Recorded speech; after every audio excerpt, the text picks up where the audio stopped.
Hello, Star Trek fans, and welcome to the Rebinge Deep Space Nine podcast. My name is Kim. And my name is James. And we're watching Star Trek Deep Space Nine from the beginning, one episode at a time.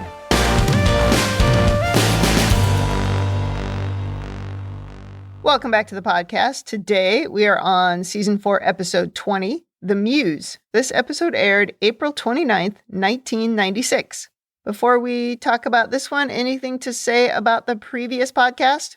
No, it was perfect. I'm sure it was. Which one was it? We just recorded it 2 days ago. You'd think we could remember. Yeah, it was the Mirror Universe.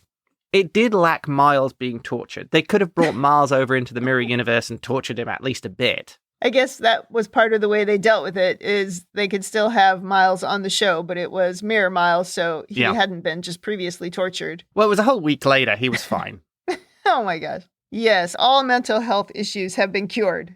That is always the great thing about Star Trek. You can have these terrible things happen. People can be possessed by aliens, try to kill all the crew. And then a week later, it's like, yeah, we're all good. We're all good here. I always loved that on TNG. Data would try to take over the Enterprise and try to kill them all. And then at the end of the episode, they're all like, nah, it's fine. In some ways, it's a nice aspect of Trek. There's sort of a reset every week. Yeah, that's true. Otherwise, it would be very dark and gritty over time. And that's not really what you come to Trek for generally. Right.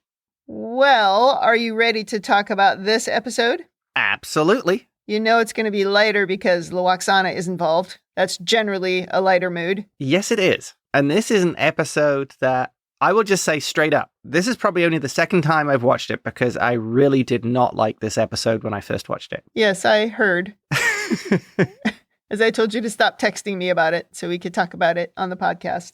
Yeah, this was one I couldn't keep it in. All right, well, let's get started. In the cold open from the second level of the promenade, we see Jake watching visitors arriving at the station. He's describing the characters he sees for possible stories to write. He sees an alien woman who intrigues him. She looks up and seems to see him before she skitters off. Yeah, she's very elegantly dressed as well. She is. She is a little creepy, though. She's got like this tremendously large forehead. And it's also just weird that she looked up at him. I believe she's a refugee from this island Earth. No, could be. And then we see Odo entering his office to find Lwaxana crying. She has some shocking news. She stands up to reveal that she's pregnant. And we cue the theme song as Odo's jaw hits the floor. Yeah, he looked pretty shocked. Yeah.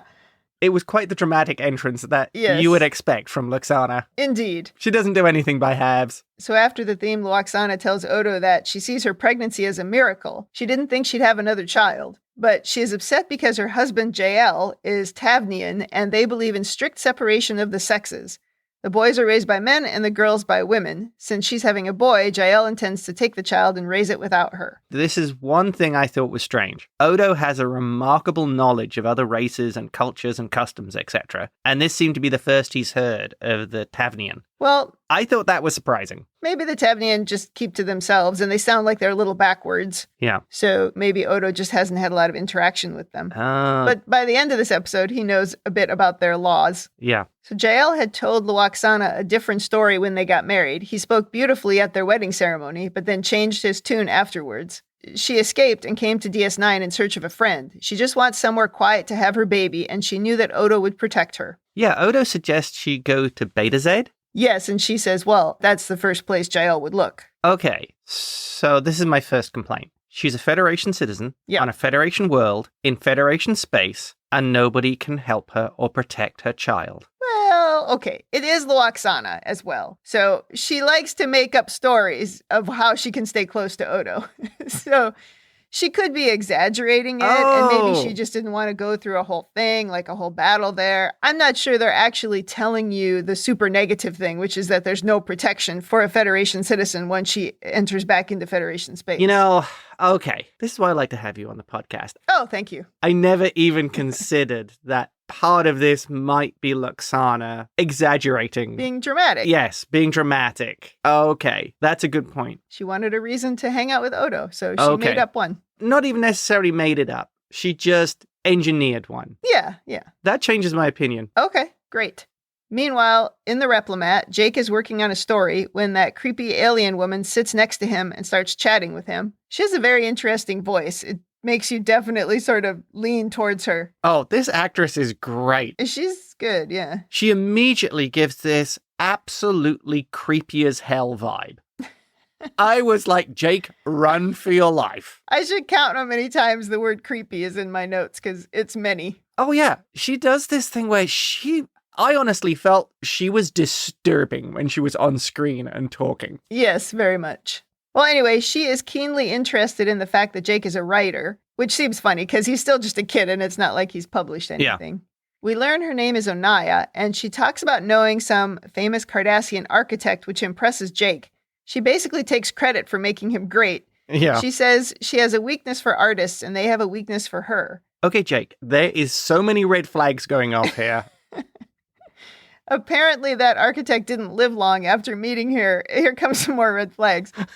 But she says he'll be remembered forever, as she then kind of slides over to Jake's table. And yeah, I wrote down here, run away, run away. And she is really creeping on him and speaking to him in that whispery voice that she has. And she gets him to admit that he'd like to be remembered as a writer. She says he doesn't need school, another red flag. Yeah. He just needs someone to help bring his talent to the surface. And she says that she'll show him in her quarters tonight. Stranger danger, stranger danger. Yeah, Jake's dead. It's hard to understand why Jake would be drawn to it because it is so creepy, but maybe she's got some telepathic powers too. Yeah. So maybe she is casting a spell over him. Yeah, I think it's also interesting because she's making this sort of a strange appeal to his ego here. Like, Jake wants to be noticed. He wants to be remembered. Perhaps it's because Jake has this very successful father who is an icon to a whole race, that this also feeds Jake's need to be successful, to be the best that he can. I mean, after all, his grandfather as well almost overthrew the Federation and runs a successful restaurant in his retirement. Well, yes, I think that's one way to read the story or read the scene. There's also something to be said for writing being a very solitary activity. And I think as a writer, you can sometimes feel like you're disappearing into the story and you're disappearing into your job. Yeah. You're not working with people constantly. You're just kind of on your own. So what they might be trying to say here is that this is something that all artists want. They want their work to be seen. They want it to be important. Otherwise, why are they doing it? Because they're not getting any other reward out of it, especially when there's no monetary advantage to any of it. In the future, there's no money. So what are you going to get out of it except for people to read your stories and tell you how great they are, and then in the long run to be remembered for it, or for the building you built, or whatever the artistry is. Yeah, that's true. I remember listening to a guy who wrote a screenplay and said something like, it was terrible, but, he got paid for it. If you remove the money aspect, that would simply be a case of, it's just a bad screenplay. Yeah, well, maybe we wouldn't get any of those then, which maybe would be okay. I also think there's another way to read this, which is that she's been around for a long time, we learn later, and that she has interacted with artists throughout history. Maybe she's the one who's actually causing the artist to feel that way and to want to be remembered. If she's literally been around since the ancient times of Earth, which she does tell us later, then maybe she's the reason that she's needed. She's a self-fulfilling prophecy. Like you said, maybe she is telepathically influencing Jake. Yes. So this is not Jake's normal reaction. It's she's starting to cause it, which would actually tie as well to the whole concept of the muse. Yes. This is why when you were sending me all these messages about how terrible this episode was, I'm like, we got a lot of stuff to talk about. I got a lot of stuff going on in this episode. In my defense, I will say some of that is from my memories of watching the episode originally, and I've probably not watched this episode more than twice before we did this rewatch. Okay. And my memories of this episode were very negative. And that's kind of how I went into it. But as we will see, it changed. Okay, good. Sisko comes into their quarters asking if Jake is packed and ready to go on their trip with Cassidy to the Bajoran outback. Even though this was Jake's idea, he wants to stay home and write. I'm suspicious already of this because why wouldn't he want to go on this trip? I mean, write your story from anywhere. It's not like he needs a typewriter. He can do it anywhere, anytime. Yeah, I mean, he basically blows off spending time with his dad and Cassidy. Yeah, especially when his dad says, I don't get a lot of time off, and you're just going to stay here while I leave. It seemed suspicious. Well, but there's also another very important side to this. He could point out, and I assume this is a camping trip, Last time they did something like that, Quark ended up coming along. He gave a stupid pontificating speech about how the Ferengi were better than humans. Yes. They were captured by the Jem'Hadar and nearly brought a founder spy back to the station.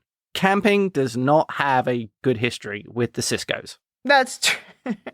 That's true. Plus, I'm with him. I don't want to go camping.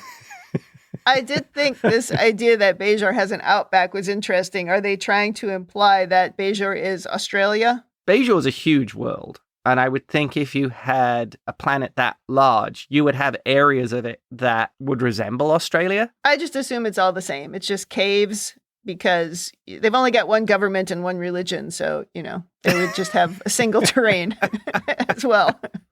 Yeah, I assume you have a vast selection of different types of caves across the planet. Of course, yeah, of course. Okay, now we go to Quarks. Lwaxana is talking about how her marriage was a sham. What she thought was love turned out to be a prison. She's bringing Dax, Worf, and Kira down. The women are dressed for their stupid King Arthur holosuite program. Yeah. But they appear very wrapped up in Lwaxana's story and mood. Quark is annoyed that Lwaxana is depressing his clients, and he wants Odo to cheer her up or get her out. So that would be Lwaxana's psychic abilities just spilling over and making everybody else in the place miserable. Well, that's what Quark said. Yeah. I don't know that we've really seen that. Like when Deanna was depressed, did she make other people depressed? No. But there is a thing here later where she talks about the contentment of the baby affecting others. So perhaps, as a full Beta Z, maybe her mood can impact others. Yeah. I mean, also, she could just be a very depressing storyteller. Yeah. I mean, her story may have really wrapped their interest, and then you can go up and down with the story. Yeah. Maybe she should be the one with Jake. Show him how to write a story. Oh, instead of the creepy woman. That would make for a very short episode. Then Lwaxana talks to Jake about writing a story, and they write the next great novel, and the end. The end. Well, Odo does go over to the table and asks if she wants to take a walk, which she does. The cute thing in this scene is when he says, "Would you like to take a walk?" And Worf says, "I would." I don't know. It's just a weird... He's like, I wasn't really talking to you. Yeah, Worf seems affected by the whole story too. Or he just wants to get away from the table. That would make sense too. Although he would have known Lwaxana from the Enterprise, so maybe he has some version of Klingon sympathy for her, what she's going through. Which is kind of why it was surprising that he was sitting there. I didn't quite understand why he would be sitting there. Yeah. Maybe he was hanging out with Dax and Kira and Lwaxana just sat down. I don't know. Well, maybe he did interact more with Lwaxana because he always liked Troi. That's true, yeah. So Odo and Lwaxana do go for a walk, and Lwaxana tells Odo about her daughter Kestra, who died at the age of 6, which was the subject of a Next Generation episode. Yeah. This helps Odo understand why she is so freaked out about someone taking her baby away from her. And then she, of course, kind of invites herself into Odo's quarters for tea. Oh, yeah. She's very good at that. Very smooth. When she gets her tea, Lwaxana asks if he's over Kira, which kind of shocks him because nobody ever just asks him questions like that. Yeah, I kind of like that. Oh, yeah. She cut through everything and just went straight to asking Odo, are you still in love with her? Absolutely. And she says he doesn't need to worry. She's not going to throw herself at him. And the fact he was honest about it as well. Yes. He never really managed to get that out with Kira. And here he is with Lwaxana and can actually talk to her. Yes. He tells her that Kira is involved with Shakaar, which Lwaxana finds sad. But Odo claims to be happy for her. Yeah, after he cut his hair, I don't see any appeal for Shakaar. Yeah, the bangs brought everything down. Well, then the baby kicks, and Lwaxana asks to sit down, but Odo doesn't have any furniture. So she has to slide down to the floor. Then she leans on Odo and starts to nod off. And she says, you can feel the contentment of a Betazoid baby. And Odo is shocked that he seems to be able to sense it. Yeah. She says, someone once said, life is a search to find the contentment you had inside your mother. And Odo points out that he never had a mother, as far as he remembers. Yeah. But Lwaxana says he'll find his peace somehow. Then she puts her head in his lap and falls asleep. And he really sweetly turns his arms into a blanket and a pillow. Yeah. It's very cute. There's a couple of things I thought were very interesting here. One was the fact that Odo could seem to sense what the Beta Z baby was feeling. When telepathy doesn't work on him. Yeah. And then the other thing was it seemed to have a genuine effect on Odo. He seemed sort of surprised by this. And I don't know whether he was surprised by the pregnancy or the baby kicking or just sort of the strange solid things of how they have children. I imagine it was a bunch of things. Yeah. certainly if he was feeling the emotion of the baby, that must be shocking and not something that he's experienced. But also the way that she talks to him in that sort of matter-of-fact way, like, oh yeah, I know you didn't have a mother, but you'll find your peace. She's speaking to him like an adult and like a creature in his own right. She's not mocking his differences, and she's also not taking it lightly, and she doesn't take him for granted. She knows that he has feelings. This is a completely unique relationship for Odo. Yeah, you're right. She seems to be the first person to realize that Odo actually has feelings. Mm-hmm. But yeah, I get what you mean. And one final thing for this scene, when she sees all the furniture, in inverted commas, she realizes that it's for shapeshifting. Yeah. That seems to be a unique aspect of Lwaxana. How did she know that? Or how did she figure it out? I think that ties back to she has a unique perspective on Odo that I don't think anybody else really does. Yeah, because he says everybody else just thinks that they're sculptures or decorations. Yeah. But she somehow knows. Right. So now Jake goes to the creepy woman's quarters, and she's got it all decked out with curtains and candles. I mean, she has really decorated. Oh, she didn't even arrive with any luggage. Yeah, I mean, she's got all those creepy murder drapes up. This is either a cult or some satanic sacrifice, I'm pretty sure. She does say that he doesn't need to be nervous. He's here to work and not to do anything else. I guess they're trying to tell us that this isn't going to be a sexual thing. I don't know. I didn't think it was. This actress is 30 years older than the actor who plays Jake. So it does have this sort of weird, creepy vibe the entire time. So I thought it was funny that, they were going to tell us flat out, oh, no, it's not about that. Yeah, I went straight to she was going to murder him to appease whatever god she worshipped. No, yeah, well, she kind of was. But anyway, she asks about Jake's most ambitious idea, which he says is a semi-autobiographical novel. So she gets him to start writing it with a pen and paper, all old school. Yeah. And now she sits behind him as he starts to write. Like she says, write the first sentence and then get into a stream of consciousness and worry about editing it later, which is actually a very good technique to get to get going. I can't count the number of times you said, get it written, don't get it right. Yeah, one of my writing professors in college would say that to me all the time. Don't get it right, get it written. Well, then she kind of strokes his head and says that she knows how to make him more creative. And it's very creepy, keeps getting creepier as he keeps writing. And eventually it looks like she's absorbing some kind of energy from him. Yeah, when Jake's writing, she starts touching his head and telling him how she can stimulate the bioelectric centers of his brain. Yes. We all knew something bad was going to happen, and it looks like it's this. She did talk about things that are real in anatomy. But then she also mentions a bunch of other cultures that know about this. And somehow she's going to tap into that to help him write. This whole scene was just creepy. Yeah. Yeah. I'm using creepy an awful lot, but yeah. But I don't know what other word to use. It's just creepy. Disquieting. Yeah. Back to Odo's quarters. Lwaxana and Odo appear to be playing hide and seek, which is interesting for adults, as Odo turns into something and then she searches for him. Well, it's peculiar. Seeing as Odo never really had a childhood, even these simplistic games are probably a new experience to him. I suppose. Better than Dabo. Makes more sense to him. Right. Well, he seems very happy, but then security calls to say that Lwaxana's hubby has arrived. Yeah, he did seem to be enjoying it. He was actually laughing. Yeah, he had a big grin on his face and it wasn't even creepy. Yeah, and he was saying how he hadn't had this much fun in a while. Yeah. Well, now we meet Jael, played by Michael Ansara, who played Kang in the episode Blood Oath. So I can only assume that Kang changed his appearance and went to this other planet to hide from Kor, because Kor would just rope him into some other crazy quest. Well, I think Kang was the one who had the original quest. Kor was the one who had the Sword of Kalis quest. Kang was the guy with the original one from Blood Oath. I thought all three of them did. But I mean, it was his plan. Oh. He's the one who had the plan. He's the one who knew that it was a suicide mission. Oh, gotcha. Yeah. It was his ship that they went on. Yeah. It's fun to see the same actors returning to play different roles.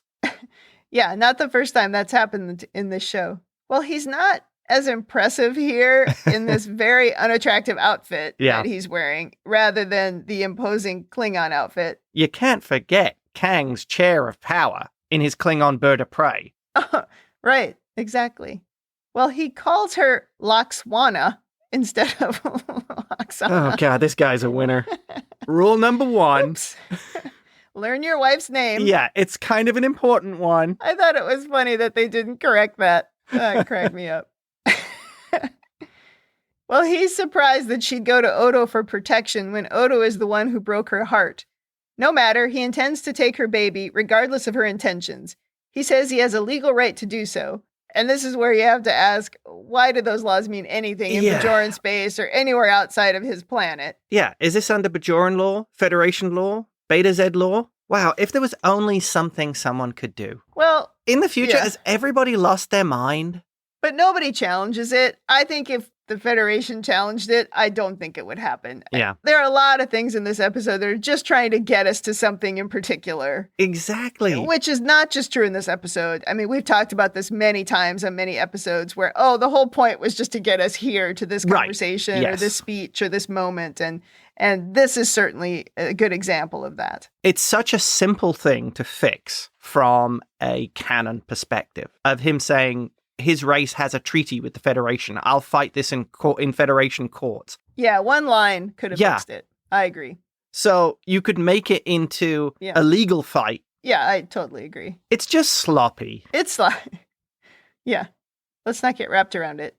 Well, Odo has been looking over the laws of his planet, and he's found that the male child is the property of the woman's husband, not necessarily the father. And he says by the time she gives birth, Jael won't be her husband. So, Odo pretty much finds the loophole. He doesn't need anybody to help him. Yeah. And I would expect no less from Odo. Well, all of a sudden it turned into a Odo law episode. It's part of the Odo mysteries. Yes. He knows the law. Because who would be the lawyer on the Odo mysteries? Oh, that would be Garrick. The weasel? I guess so. Yeah. That would make sense. Well, back to Odo's quarters, and the pregnant 64-year-old is lying on the floor. I mean, can we not get this woman a chair, for crying out loud? I mean, a folding chair, a bench, an ottoman. Could we not give the poor woman something to sit on? Come on. I felt bad for her. Anyway, she says, we're getting married? Apparently, Odo's plan is to marry her in a legal Tabnian ceremony, which will nullify her previous marriage. That's very handy. Yep. Lwaxana is not as into this as you might expect. The plan is to remain married long enough to satisfy the law, then get an annulment. He says Jael insists on witnessing the ceremony, and this disheartens Lwaxana. She says in a Tabnian ceremony, the groom must stand before the bride and tell her why he wants to marry her. He must proclaim his love for her in front of his family and friends. And if anyone doubts the groom's sincerity and love, they can challenge the validity of the ceremony. So he will have to convince Jael that he really wants to marry Lwaxana. Yeah, that suddenly becomes a little bit trickier. Meanwhile, back in the murder den of the creepy woman, Jake is frantically writing. He says he can barely keep up with his own ideas. Oh yeah, he is just powering through. Yeah. And when his nose starts to bleed, which is always a bad sign on television, it usually means death, she tries to convince him to rest, but he presses on. Yeah, I'm now of the opinion she's a space vampire. Well, she didn't drink the blood. No, she's just absorbing his energy, so that's why she's a space vampire. Oh, I see, okay. Or absorbing his life force. Well, now it's time for the wedding ceremony, and we have Julian, Kira, Dax, and Miles in attendance, along with their current husband. When Miles learns who Jael is, he says, oh, good of him to come. I thought that was really funny. It perfectly fits Miles' sense of humor. Oh, totally. We also see Quark and some random Bajoran security dudes in the background. I guess Odo's co-workers. Out comes Odo and Lwaxana in these blue velour gowns. Odo looked so much like the evil changeling woman. That is in my notes. He clearly borrowed an outfit from evil founder woman. It wasn't just the outfit. I don't know. It was just the overall look was such a founder look. Yeah. He could have said, one of the founders left a few outfits for me to try on. No, this is my mom's outfit. Not that she's his mom. Lwaxana looks pretty good, though, in her outfit, which appears to be a little higher in substance and quality. I'm not sure how, but it hung on her in a much more flattering manner. She is a Roddenberry. True. And I guess also she has, you can cut this out, but she has boobs. That would make it hang differently. I don't know. She looked good. He looked ridiculous. Anyway, Odo declares his wish to add Lwaxana to his worldly possessions, which is a bit grotesque. But his proclamation is a little cold, and Jael protests, which makes Odo change his speech. I think we knew that was coming. Oh, yeah. Well, it's when Odo says to Jael, she's not just any woman to me. And he says that quite passionately. He does. Now he says that before he met Lwaxana, his world was a much smaller place. He kept to himself and didn't need anyone else. The truth is, he was ashamed of what he was and didn't want people to see how different he was. Lwaxana saw his differences and she accepted him and wanted to see more. It was the first time in his life someone wanted him for who he was. He says that changed him forever. The day I met her is the day I stopped being alone, and I want her to be a part of my life from this day on. He says, marry me, Lwaxana. Let me into your light. Well, this convinces Jael, and it moves Lwaxana. Yeah. And it's true as well. Yeah. You can draw that line back to Lwaxana and Odo and the changing of Odo and how he starts becoming a better character on the show because somebody, if you like, finally recognizes he has feelings. His emotions do matter. And Lwaxana smartly behaves in a humane, or Beta said, way towards him. It's just so important to him that somebody finally sees him. Yes. For his, emotional being that he is. Yeah. That's all any of us want. We just want to be seen for who we are and accepted for who we are. And other people accept him, but they don't take the full picture in. Yeah. Like they don't respect his feelings and they don't respect his need for order. And, we've talked about this so many times. And privacy. Yeah. Well, I don't know. Does she respect his privacy? Probably not. Okay, we'll skip that one. Yeah. Yes, this is the thing you brought up from the beginning with Odo of how everybody seems to largely be a jerk towards him and not care about what he actually feels. Oh, we'll call him Constable Odo, even though he didn't like it. Lwaxana doesn't call him a name he doesn't like. Yes. I mean, the only person that was allowed to do that was Kira because of the history between the two, and it had meaning. It had meaning in the moment. Yes. Yep. Well, after the ceremony, Jael says she was his most treasured possession. Ugh. Yeah, didn't you get the feeling that this ceremony was maybe just a little sexist? A little. The whole point was to add her to Odo's worldly possessions, which they were doing in his quarters around all of his other possessions because she was just going to get added to the pile. One of my arguments here is, what the heck is Lwaxana even doing with this guy? I know, that is an odd question, but... Yes. Well, I think some of it is because she wasn't really in the best frame of mind because her heart was broken. Yeah. So she was making bad decisions based on emotion, which might be a lot of Lwaxana's life, actually. I think that's exactly what we're supposed to believe. Yeah. And I also think they don't frequently know how to write for her. Uh-huh. A woman of a certain age, not a very commonly written about character.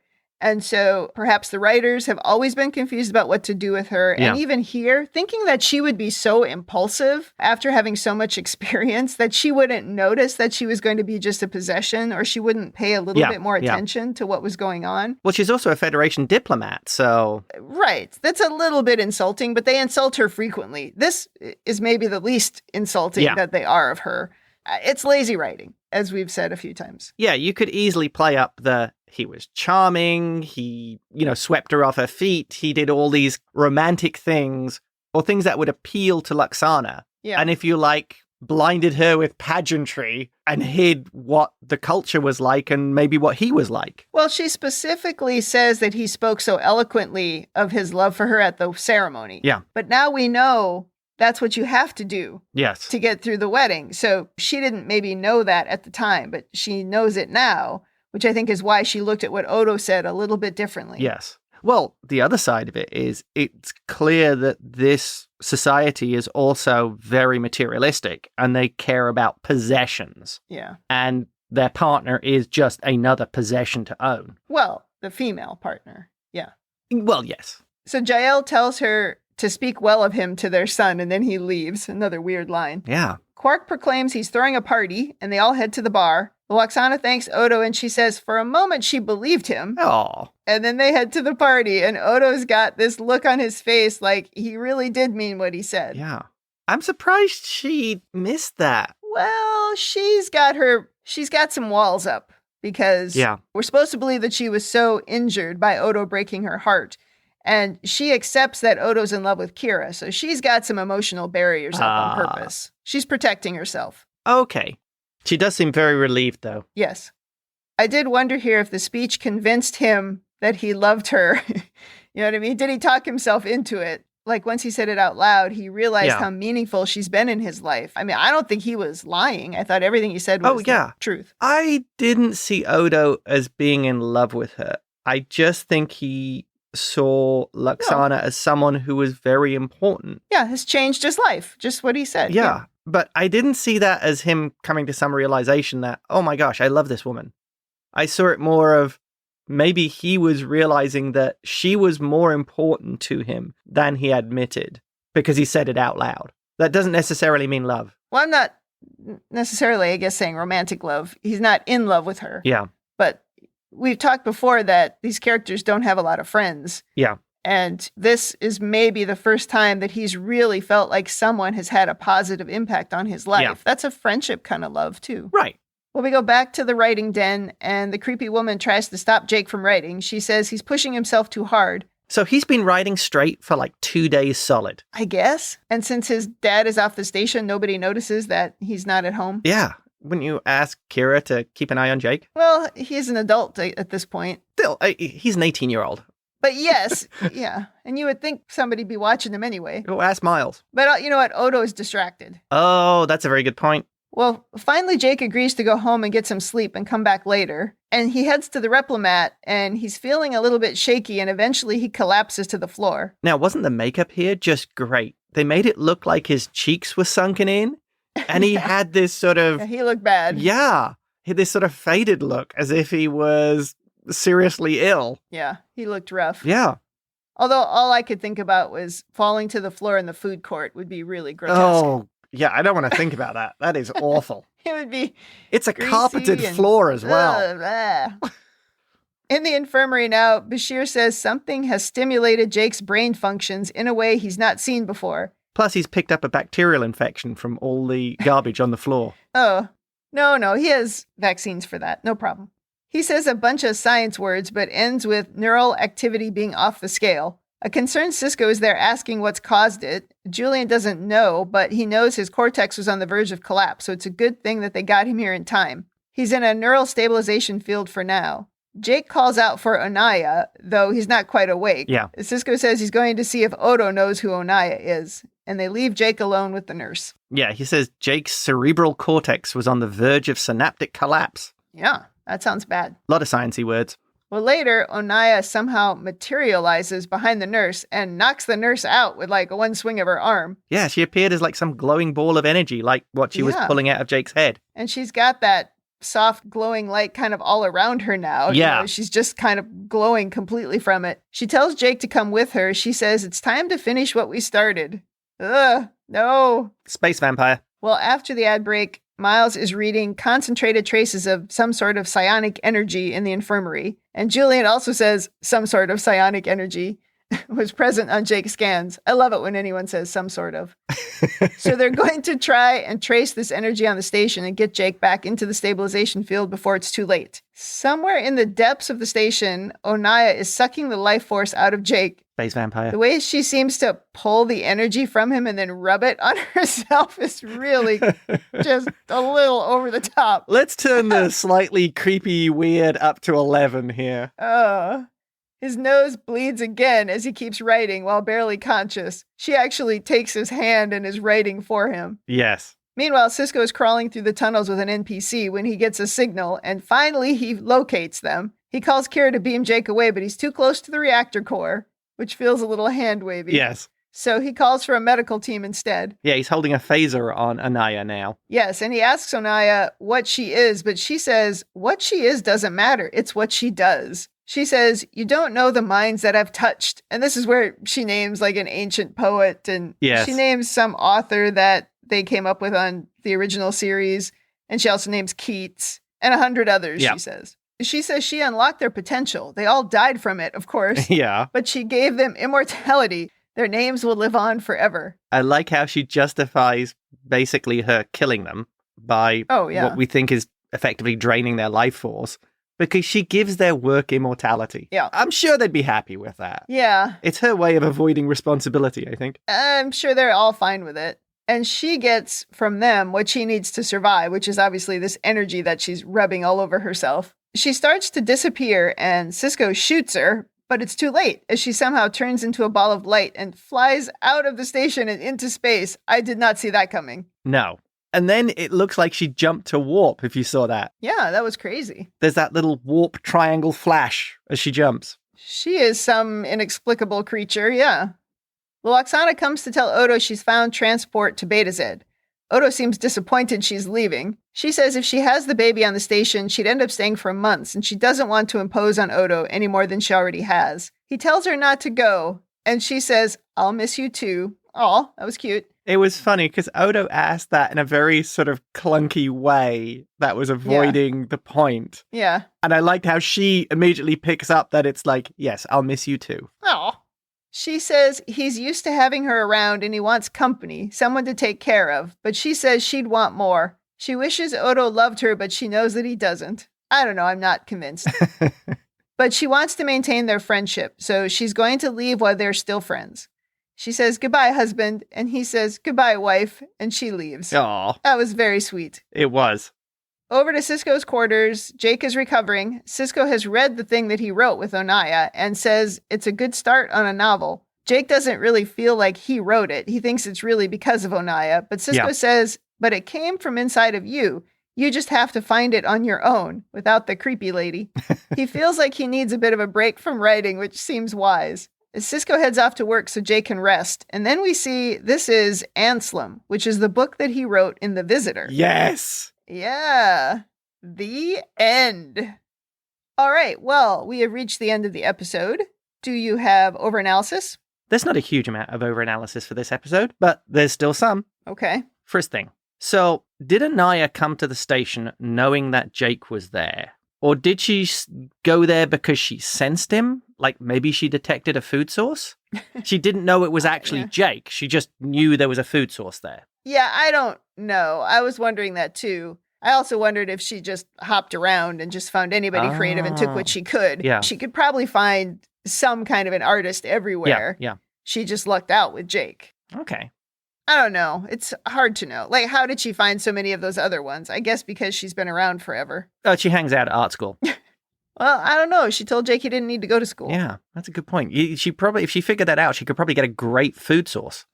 Or somehow she knew about the other timeline of the visitor. Oh, wow. That would be something. She seems pretty powerful. Now, leading on from this, yeah, I think we can see again that side of Jake from the visitor where he can exclude everything from his life when he's obsessed or fixated. Oh, yeah. You did say that. This is again that warning from that episode. So his dad clearly still needs to do something about this. That is a great point. And yes, now he should have realized that he should have shaken him a bit and taken him on that trip. Yeah. Look up from that book.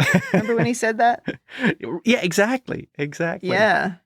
He needs to tell him about that story, the visitor. Yeah, if he doesn't know, he needs to be made aware of it. Yeah. No, that's a good point.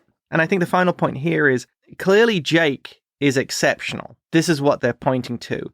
Of she was pushing him and he was going to die if he continued. Yeah. It was going to be this amazing work, but it was going to be his final work. Well, she said he was the youngest that she'd ever done that to. Yeah. So he obviously is gifted. Yeah, and they gave her enough energy that she could jump to warp again. Yeah, that's right. She came in on a transport ship. Exactly. She flew off.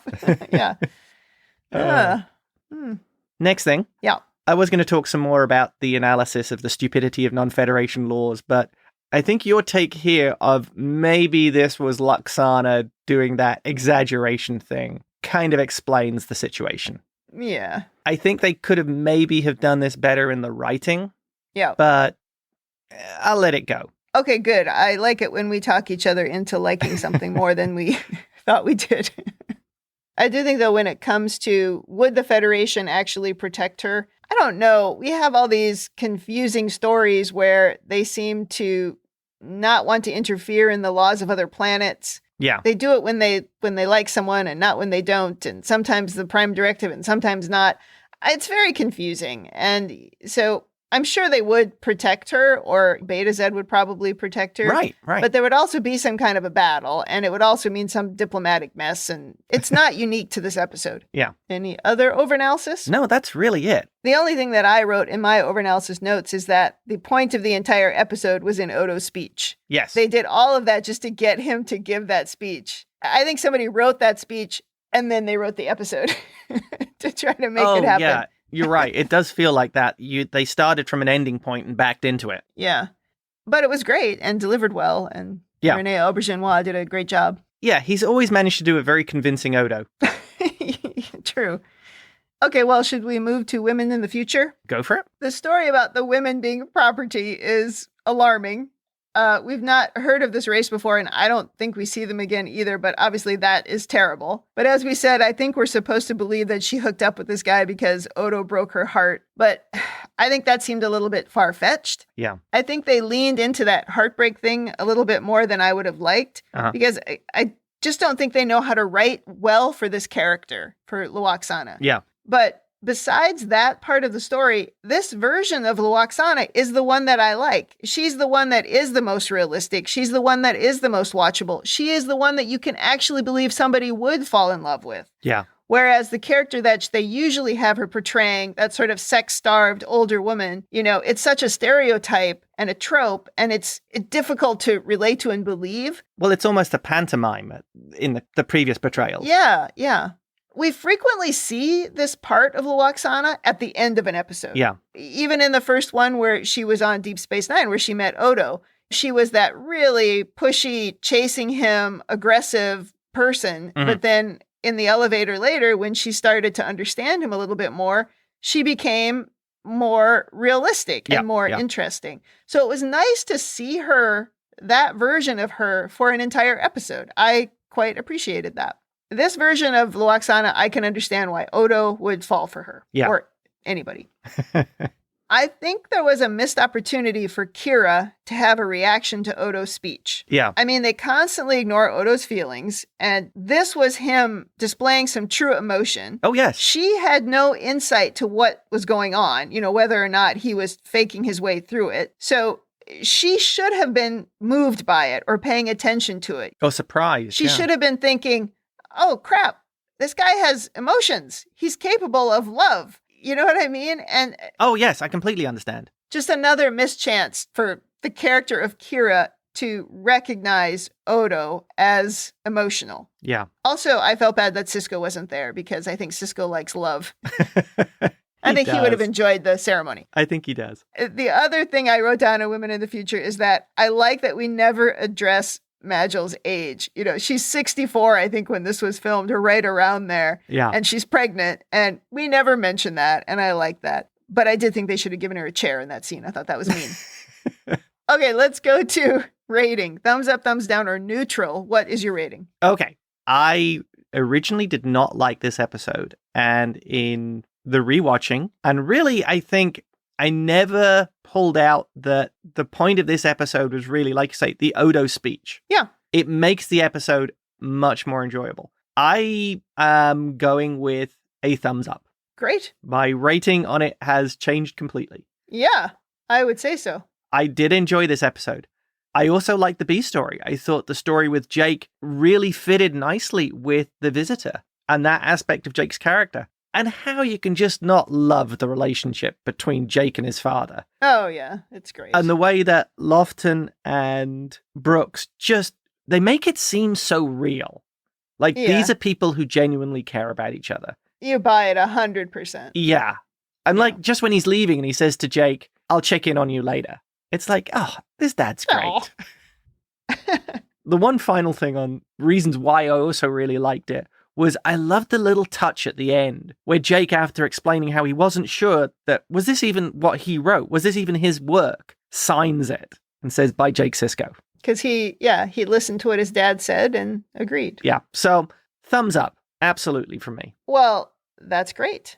That's why we talk about these episodes. Well, that's why we rewatch them. Yeah, right. I also give it a thumbs up. I'm disappointed in the low rating on IMDb. Yeah. And I think it's because people want that ridiculous version of Lwaxana because somehow they're convinced that that's the character they want to see. But baloney, I don't agree at all. This is the real character. This is the version I want to see. And so I'm pretty disappointed in that low rating, but I liked it a lot. I give it a thumbs up. I don't think it's a great episode, but it's classic contained story. Oh. The whole thing. I mean, even the alien that nearly kills one of the main characters and then disappears forever and we never talk about it again. I mean, this classic Trek. I liked it. Yeah, it's a perfectly encapsulated Star Trek episode. Yeah. It has a story that fits within the time frame and just works. Absolutely agree. All right, well, that is it for Season 4, Episode 20. Come back next week for Episode 21. In the meantime, if you'd like to give us your own overanalysis of this or any episode, or if you just want to say something nice, you can email us at rebingeit@gmail.com or tweet us at rebingeit. We're also on Instagram at rebingeit. And you can check us out on talkthroughmedia.com, where you can leave feedback for individual episodes, and you can listen to the other podcasts in our network, including Star Trek Prodigy, a Rebingeit podcast that James and I have been doing. Thanks for joining us on the Rebinge Deep Space Nine podcast. That's it for me. And that's it from me.